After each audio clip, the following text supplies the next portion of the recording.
Hello and welcome to the Autism Resource Center's ASD Advantage podcast. I am your host, Kaylee Tucker. My guest today is Susan Purcell from Worcester. Susan has been a member of the HMEA's Autism Resource Center for many years. She graduated with a bachelor's degree in sociology from Framingham University and a master's degree in criminology from Westfield State University. Susan has been married for 18 years with her husband. In addition, she is a mother of 2 teenage boys who are also on the spectrum. Hi, Susan. Welcome to the podcast. Can you tell us a little more about yourself? Thank you, Kaylee. I'm so happy to be here on this podcast. I have worked professionally as a social worker for 19 years, and I began learning about HMEA Resource Center about a decade ago when my kids were diagnosed. I have so many things I can talk about, but I decided to focus on the needs of adults on the spectrum to communicate to their healthcare providers. I would like to speak about my recent experience with healthcare system. In December of 2021, I was diagnosed with cancer, and in January 2022, I had major surgery to remove the tumor. This was very traumatic for me and my family. I am currently in remission, but I will not be considered cancer-free until I go 5 years without any detection of a tumor or abnormal cells. That is certainly a lot to go through. I'm glad to hear that you are now in remission, and I'm really happy that you're here and having the vulnerability to speak on such a tough and personal topic. Could you tell us what it was like when you found out that you had cancer? Yes, Kelly, it is a very vulnerable thing to talk about, especially because it was a very difficult experience for me. I did not know what to expect during the routine procedure, but this was my first time and nothing was being explained to me. Finally, when a nurse was rattling off like medical terminology, I had to say to her that I was diagnosed with autism and that I needed her to explain to me each step as she went through the intake process. I also shared with her that my model of learning is I need to hear it, see it, and then do it. And as I explained that to her, all of a sudden she started talking very slow to me and then almost in a childlike voice. And I explained to her that that's not what I needed. I just needed her to explain the steps that occur. Then I heard her behind the curtain talking to other staff from the hospital, and nothing was being shared with me. It was as if everyone else was communicating to themselves, and I was not a part of the process. It was scary. It is a really common thing for people to assume that having autism means that you're intellectually impaired as well. Even with healthcare providers, it sounds like you told them that you had autism because you need them to walk you through the process and like explain the steps as they went along.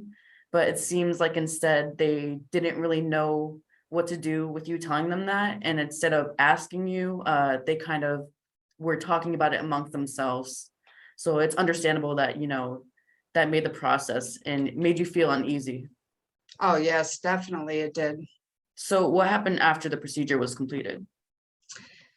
Well, Kaylee, I was not prepared whatsoever for what came next.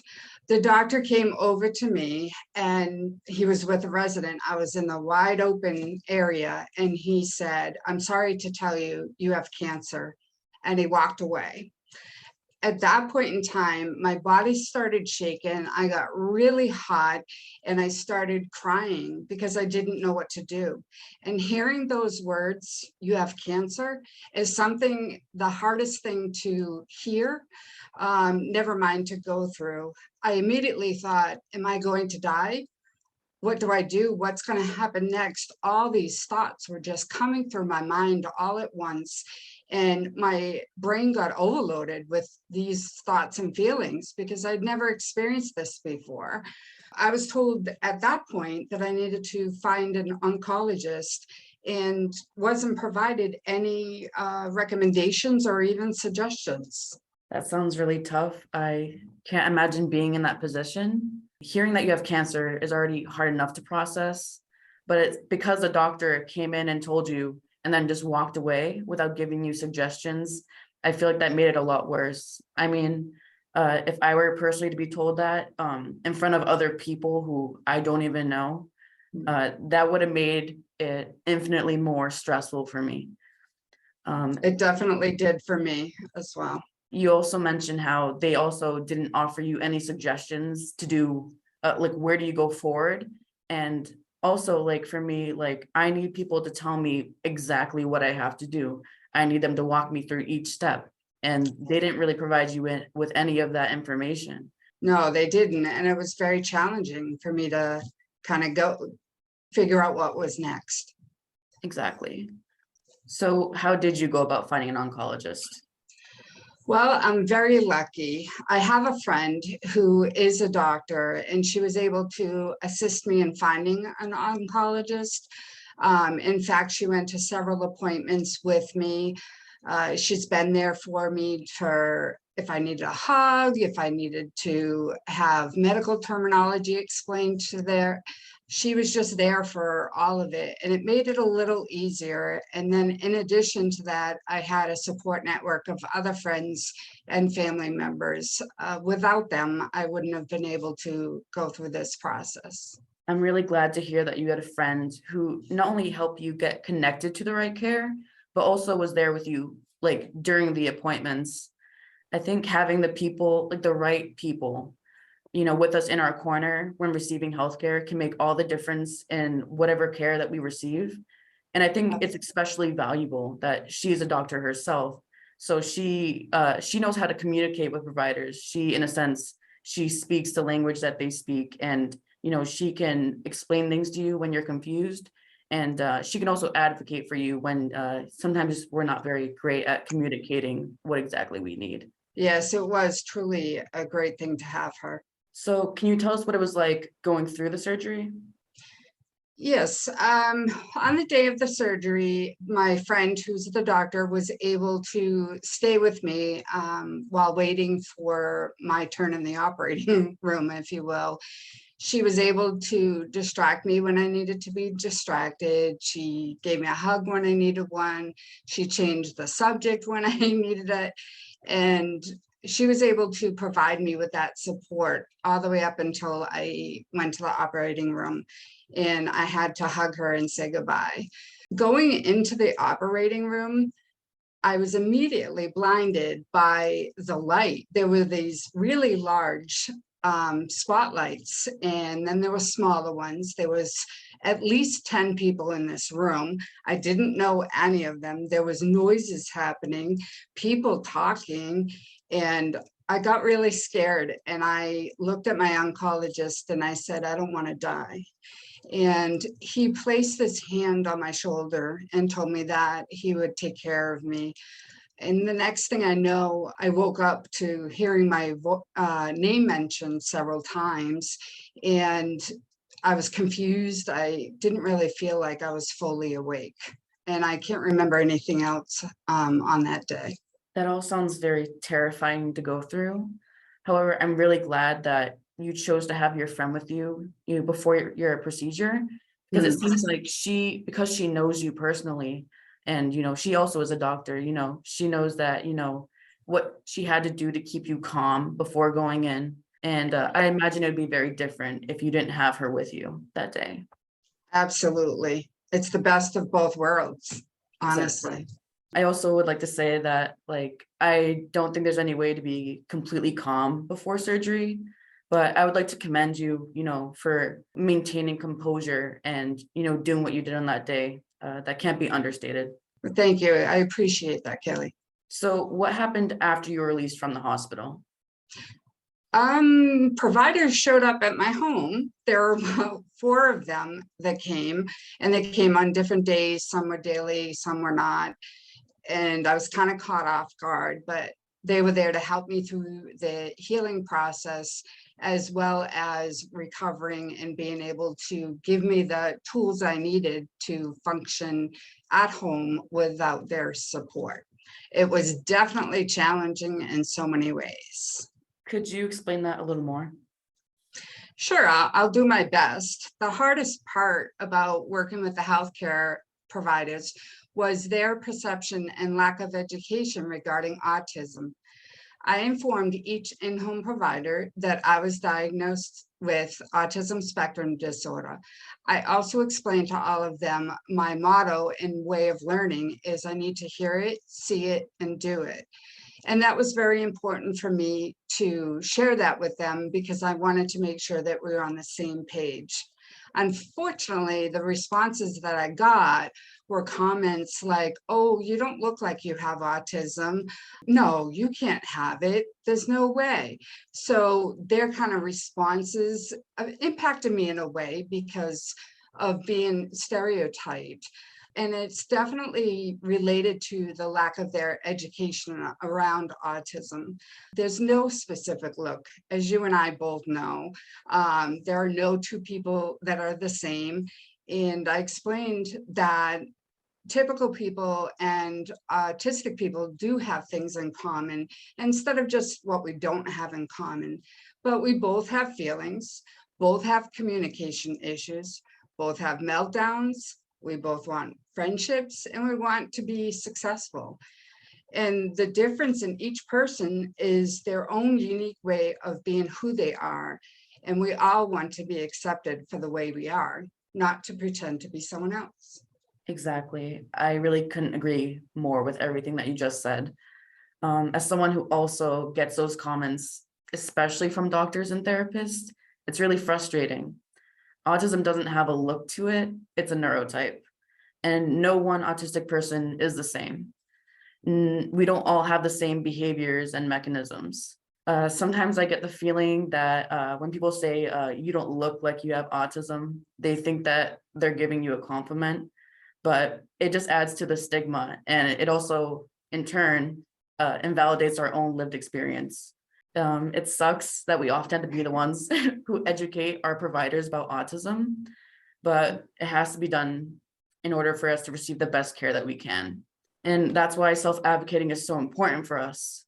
We have different challenges than typical people, and our healthcare should accommodate us. So Susan, yes. So in your experience, Susan, what were some challenges that you faced with your providers during the recovery process? Well, one in particular is we had to make modifications to my living environment, which doesn't sound like a big deal, but it actually is because I'm used to things being a certain way. It was also a disruption of my predictable routine and allowing providers into my personal space in my home. I got really frustrated many times because my providers did not understand me and how I learned. They thought things were easy, but they weren't easy for me. Let me give you an example. One of the providers asked me to roll out of bed and stand up. And that wasn't simple for me. I kept thinking, how does someone go from laying in bed and to roll out after you have a major surgery like that? The provider was not understanding my challenge. And so I attempted to do what she asked, and I almost landed on the floor. I was so frustrated, and I kindly reminded her of my motto that I had mentioned to you earlier. Another provider that came into my home asked me to go up the stairs, and she said 1 foot at a time and then come back down. I went to do that, and I explained to her that it was very awkward for me. So again, I had to remind her of my motto. And then when she tried to do it the way to show me, it wasn't working. So it was kind of nice that she learned that and then made modifications with that. The last provider was able to show me without me having to tell her that that's what I needed to do. And that was just transitioning from sitting to standing and reaching for things, etc. And she did really good with that, explaining to me. To me, it sounds like in your experience, there was a lot of trial and error for you to get the right care. Although with some of the providers, it does sound that and that's the unfortunate part, is that you can be very direct with them, but sometimes it may take multiple times for them to understand the differences and for them to adjust to you. Absolutely. You got it right on. And I also think it's interesting how your experience also highlights that it is a collaborative effort. You have to communicate with them, and in turn, they have to listen to you and take your feedback. But in your case, luckily, it seems like with that collaborative effort, eventually you got to where you needed to be, where you received the care that you needed. Yes, definitely. And being on the spectrum already, you feel vulnerable in today's society. And now here I am telling you to be vulnerable and be direct with providers. This can be very challenging and intimidating and necessary in order to get our needs met. Sometimes I've been spoken to slowly, as I mentioned before, and loudly whenever I say that I'm on the spectrum. And if you just respectfully inform the providers what you need them to do, because otherwise you won't be on the same page. It is very sad that health providers are not educated enough in autism. I suppose I could be mad or frustrated, but what would that do?